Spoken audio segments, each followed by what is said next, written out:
मेरा नाम है प्रवीण और परीक्षा धाम चैनल में आप सभी का स्वागत है। आज का हमारा टॉपिक होगा जजिया कर के इतिहास के बारे में हम लोग जानेंगे। हम लोग मुगल एम्पायर या दिल्ली सल्तनत बार-बार पढ़ेंगे तो वो क्या है बीच-बीच में ये शब्द बार-बार आता है जजिया कर। तो इसकी आज हम लोग टेंशन खत्म करते हैं। सबसे पहले इसे समझ लेते हैं हम लोग हिस्ट्री ऑफ जजिया टैक्स के बारे में हम लोग स्टडी करेंगे। हमेशा की तरह आपके सामने फॉर्मेट बना हुआ है, पहले इसे देख लेते हैं ताकि एक माइंड में आपके इमेज क्रिएट हो जाए। सबसे पहले हम लोग देखेंगे जजिया कर क्या था और ये क्यों लिया जाता था? उसके बाद फिर इनका क्लासिफिकेशन देखेंगे हम लोग क्लासिफिकेशन ऑफ जजिया टैक्स 3 कैटेगरी थी इसके बारे में हम लोग डिस्कस करेंगे। इसके अलावा ये किस पर इम्प्लीमेंट नहीं था या किससे ये टैक्स नहीं वसूला जाता था, ये क्वेश्चन भी बनते हैं यहाँ से।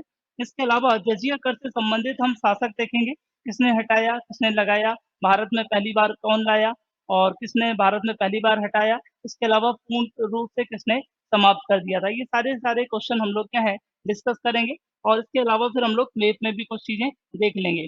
सबसे पहले देखते हैं जजिया कर होता क्या है? जजिया कर की यदि हम बात करते हैं दोस्तों तो ये गैर इस्लामिक कर था, ये नॉन मुस्लिम टैक्स हुआ करता था और किससे वसूला जाता था? जो मुसलमान नहीं हैं। कौन नहीं थे मुसलमान? जो फारसी धर्म के थे या फिर हिंदू धर्म के थे, तो ये क्या कहलाते हैं? ये कहलाते हैं नॉन मुस्लिम कहलाएँगे और उसके बाद उनसे ये टैक्स लिया जाता था। याद रखिएगा दोस्तों, मुस्लिम से भी एक टैक्स लिया जाता था जिसे हम लोग क्या कहते हैं ज़कात कहा जाता था। ज़कात क्या है इस्लाम के 5 पिलर में वर्तमान में भी शामिल है ये, कि अपने इनकम का लगभग आपको 2.5% क्या है मस्जिद के मेंटेनेंस के लिए या फिर धार्मिक कार्यों के लिए आपको देना पड़ेगा। उसी प्रकार जजिया कर था। जजिया कर की यदि हम बात करते हैं तो ये क्यों लगाया जाता था? तो मुस्लिम रीजन में यदि आप बिलॉन्ग करते हैं, वहाँ यदि आप रहना चाहते हैं तो फिर आपको क्या करना पड़ेगा? आपको सुरक्षा प्रदान की जाएगी। किसके द्वारा? मुस्लिम शासकों के द्वारा। बदले में आपको क्या है टैक्स पे करना पड़ेगा और वो टैक्स क्या कहलाता था? वो कहलाता था जजिया टैक्स। इसे याद रखिएगा। इसकी 3 कैटेगरी थी याद रखिएगा दोस्तों। 3 कैटेगरी में यदि हम बात करते हैं तो सबसे पहले क्या है गरीब वर्ग आता था यहाँ पर, पुअर पीपल आएँगे, उसके बाद फिर क्या है पीपल ऑफ मीडियम इनकम यहाँ पर मध्यम वर्ग वाले आते थे और उसके बाद आता था एक अमीर वर्ग आता था। तो ये अच्छी कंडीशन के आधार पर लिया जाता था, कि ज़्यादा अच्छी कंडीशन है तो आपको ज़्यादा टैक्स पे करना पड़ेगा, थोड़ी-सी कम है तो फिर आपको क्या है कम टैक्स पे करना पड़ेगा और ज़्यादा गरीब है तो फिर आप क्या है कि और कम टैक्स दें। यदि आपको ज़्यादा जो है वो समस्या है तो फिर ये कैटेगरी में यदि आप शामिल हैं तो आपको क्या है टैक्स नहीं भी पे करना पड़ेगा। तो देखिए यहाँ पुअर पीपल की यदि हम बात करें तो इन्हें साल का 12 दिरहम देना पड़ता था। इसके अलावा मीडियम इनकम की बात करते हैं तो इन्हें 24 दिरहम देना पड़ता था और जो ज़्यादा अमीर वर्ग था उन्हें देना पड़ता था 48 दिरहम और ये ईयरली टैक्स हुआ करता था, इसे भी याद रखना है। ठीक है ना? गरीब पीपल मतलब क्या है जिनको कम देना पड़ेगा, जो बिस्कुट बोलते हैं और उसका जो बिस्किट बोलते हैं वो मीडियम इनकम वाले हो जाएँगे और जो कुकीज़ बोलते हैं वो क्या हो जाएँगे? वो हो जाएँगे रिच पीपल। उसी के हिसाब से आपको याद रखना है 12, 24 और फिर 48। तो आई होप इतना याद हो जाएगा ये। किस पर लागू नहीं था ये? अब ये क्वेश्चन सबसे ज़्यादा इम्पोर्टेंट है, यूपीएससी में एक बार पूछा था। किस पर लागू नहीं था? तो ये बच्चों पर लागू नहीं था, इसे याद रखिएगा। इसके अलावा स्त्रियों से भी ये टैक्स नहीं लिया जाता था।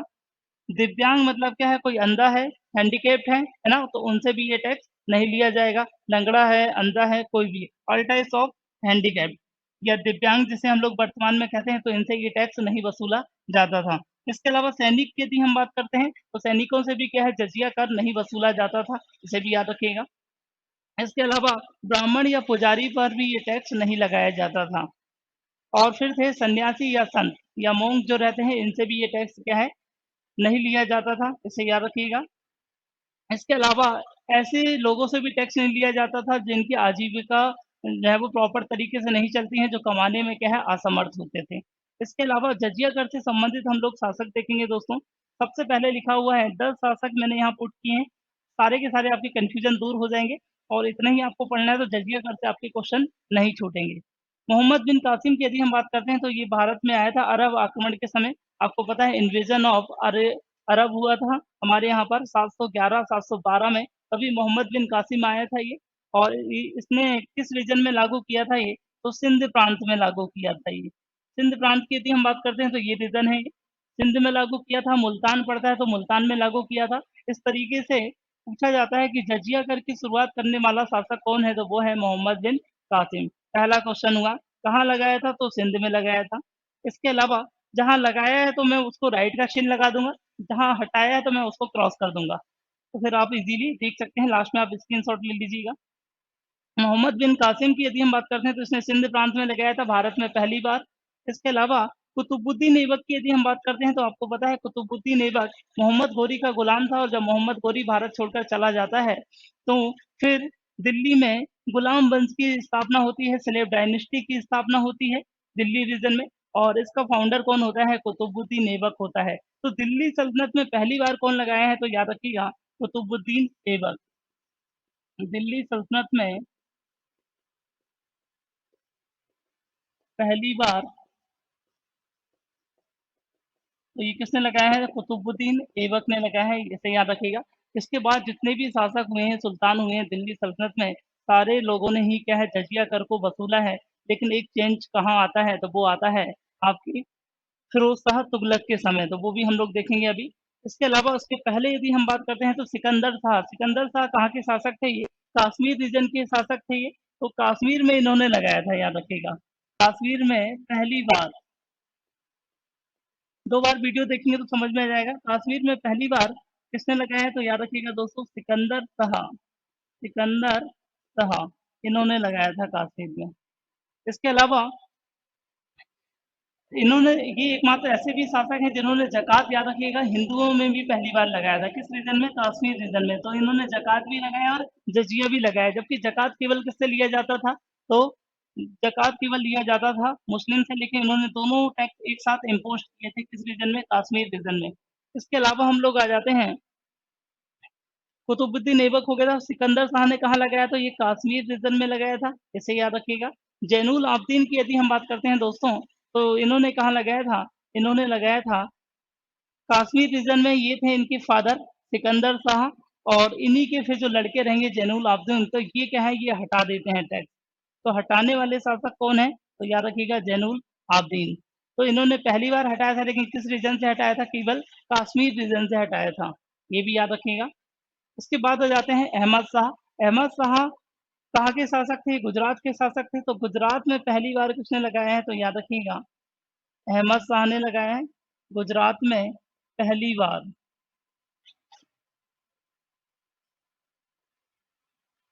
अहमद शाह ने लगाया है, इसे याद रखिएगा।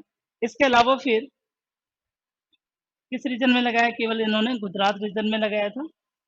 अब आ जाते हैं हम लोग आगे, फिरोज शाह तुगलक को आपको पता है ये मोहम्मद बिन तुगलक के चचेरे भाई थे, और इन्हें दिल्ली सल्तनत का अकबर भी कहा जाता है। तो याद रखिएगा, लेकिन कुछ काम इन्होंने गलत भी किए थे और कुछ काम क्या है अच्छे भी किए थे। फिरोज शाह तुगलक की यदि हम बात करते हैं दोस्तों, तो इन्होंने दिल्ली सल्तनत के ही शासक थे ये, तो इन्होंने लगाया था, लेकिन पहली बार ब्राह्मणों पर भी लगा दिया था इन्होंने टैक्स। पहली बार ब्राह्मणों पर जजिया कर लगाने वाला सुल्तान। तो कई बार क्वेश्चन पूछ लेता है, याद रखिएगा, तो वो है फिरोज शाह तुगलक। तो इन्होंने लगाया, लेकिन किस पर लगाया था? ब्राह्मणों पर लगाया था। फिर आते हैं महान शासक जिनका नाम है अकबर। और मुगल साम्राज्य की यदि हम बात करते हैं तो इन्होंने क्या है 1564 में, इसका सन याद रखना है आपको, 1564 में इन्होंने क्या है पूर्णतः समाप्त कर दिया था। किस रीजन से समाप्त करना चालू किया था? तो ये राजपूत जो है वो रीजन से चालू कर दिया था। किसके कहने पर किया था? मानसिंह के कहने पर कर दिया था, इसे भी याद रखना है। इसके अलावा औरंगजेब आएगा फिर। औरंगजेब आपको पता है कि ये फिर से री-इम्पोज़ कर देंगे ये। सारा का सारा जो मुगल एम्पायर है, उसमें पुनः लागू कर देंगे जजिया कर को औरंगजेब। और उसके बाद फिर आता है फर्रुखसियर। फर्रुखसियर कब आएँगे? तो ये लेटर मुगल में हम लोग पढ़ेंगे। फर्रुखसियर की यदि हम बात करते हैं तो ये क्या करेंगे? ये पहले जजिया कर को हटा देंगे और उसके बाद फिर क्या है, फिर पुनः लगा देते हैं ये। तो क्वेश्चन ये बनता है कि ऐसा कौन-सा शासक है जिसने जजिया कर को पहले समाप्त कर दिया और फिर लगा दिया था? तो वो है फर्रुखसियर, याद रखिएगा। इसके बाद है मोहम्मद शाह आएँगे और ये अंतिम रूप से क्या है, भारत में पूर्णतः जजिया कर को समाप्त कर देंगे। तो समाप्त करने वाले कौन हैं? तो वो हैं मोहम्मद शाह। इस तरीके से जजिया कर का ये इतिहास है, इसे याद रखिएगा। अब एक बार फिर से रिपीट कर लेते हैं हम लोग। जजिया कर की यदि हम बात करते हैं तो ये नॉन मुस्लिम टैक्स था ये। और क्यों लिया जाता था? ये सुरक्षा प्रदान करने के लिए लिया जाता था। इसके अलावा 3 कैटेगरी थी इसकी। एक तो क्या है गरीब वर्ग था, एक क्या था मध्यम वर्ग था और एक क्या था अमीर वर्ग था। मध्यम वर्ग की यदि हम बात करते हैं तो इनसे 24 दिरहम था, और इसमें 12 कम कर दीजिए और 24 का यहाँ पर क्या हो जाएगा, डबल हो जाएगा। तो इतना याद रखिएगा, अमीर वर्ग से लिया जाता था 48 दिरहम और गरीब वर्ग से लिया जाता था 12 दिरहम, और मिडिल क्लास से कितना लिया जाता था? तो वो 24 दिरहम। किस पर लागू नहीं था, ये क्वेश्चन बहुत बार पूछा है। तो बच्चों से नहीं लिया जाता था, स्त्रियों से नहीं लिया जाता था, दिव्यांग से नहीं लिया जाता था, सैनिकों से नहीं लिया जाता था, इसके अलावा ब्राह्मणों से नहीं लिया जाता था और सन्यासी या फिर पुजारियों से नहीं लिया जाता था। इसके अलावा जजिया कर से संबंधित हमने 10 शासक देखे। सबसे पहले इम्प्लीमेंट किसने किया था इसे सिंध प्रांत में, तो वो था मोहम्मद बिन कासिम। फिर दिल्ली सल्तनत की यदि हम बात करते हैं तो यहाँ कुतुबुद्दीन ऐबक आ गए थे। तो कुतुबुद्दीन ऐबक ने दिल्ली सल्तनत में पहली बार लाया था। कश्मीर रीजन में कौन लाया, तो सिकंदर शाह लाया। और उसके बाद कश्मीर रीजन से पहली बार किसने हटाया था, तो वो है जैनुल आबदीन ने। लेकिन यदि आपसे पूछा कि भारत में पूर्णतः समाप्त किसने किया है, तो पूर्णतः समाप्त तो किया है मोहम्मद शाह ने, लेकिन अकबर ने भी बीच में क्या है इसे हटा दिया था। इसके अलावा अहमद शाह ने कहाँ लगाया, तो गुजरात रीजन में पहली बार लगाया था। फिरोज शाह तुगलक की यदि हम बात करते हैं तो इन्होंने क्या किया था, ब्राह्मणों पर पहली बार टैक्स लगाया था, याद रखिएगा, दिल्ली सल्तनत में। और उसके बाद फिर आ जाते हैं अकबर। अकबर क्या करेंगे, 1564 में जजिया कर को समाप्त कर देते हैं और इसी के बाद पब्लिक इनको खुश होकर क्या है, अकबर का टाइटल देती है। अकबर का मतलब होता है महान, अल्लाहू अकबर बोलते हैं, तो उसी से याद रखें। औरंगजेब आएंगे, औरंगजेब क्या करेंगे, इसे फिर से जो है वो लागू कर देंगे मुगल साम्राज्य में। और उसके बाद फिर क्या है, फर्रुख शेर आएगा। फर्रुख शेर कब आता है, तो ये लेटर मुगल में आएगा, तो पहले हटाएगा और फिर ये लगाएगा। और उसके बाद फिर कौन आते हैं, मोहम्मद शाह रंगीला आते हैं और ये क्या है, पूर्णतः इसे समाप्त कर देते हैं। आई होप आपको वीडियो समझ में आया हो, आपको पसंद आया हो। यदि आपको पसंद आता है तो दोस्तों के साथ शेयर करिए। Thank you so much.